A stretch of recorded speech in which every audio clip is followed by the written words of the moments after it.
सांगाल फलटणमध्ये डॉक्टरने आत्महत्या केली आणि माजी खासदारांच्यावर आरोप होता. हे बघा, चौकशी चालू आहे.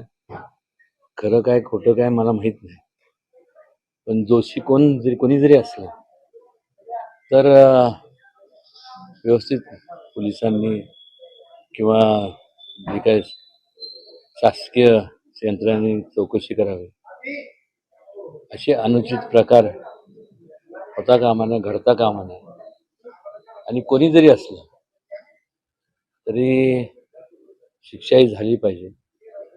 कारण की सातारा जिल्ह्याची जर एकंदरीत परंपरा जर पाहिली तर ह्या जिल्ह्याने केवळ महाराष्ट्रालाच नाही, एक देशाला काम केलं. चव्हाणसाहेबांच्या माध्यमातून असेल, असे नेते होऊन गेले.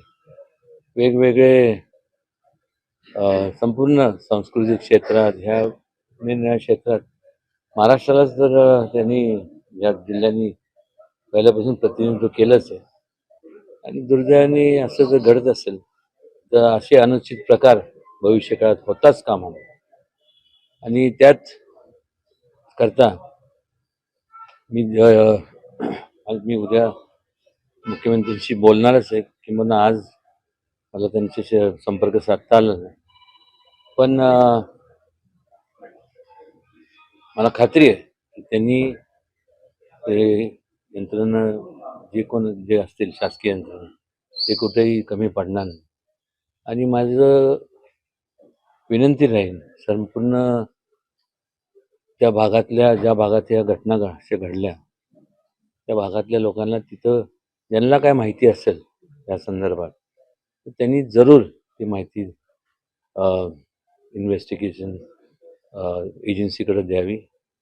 आणि जास्तीत जास्त लवकरात लवकर अशा लोकांना, म्हणजे त्यांना कुठली शिक्षा द्यावी, त्यांना एकच म्हणजे फाशीशिवाय दुसरी काही शिक्षा असू शकत नाही. पोलिसांचं काम करतात, सगळे तपास चालले, पण मात्र ह्याच्यात राजकारण करून ठराविक लोकांना टार्गेट केले जाते असं वाटतंय तुम्हाला? नाही, असं आपण निदर्शन आणून द्या.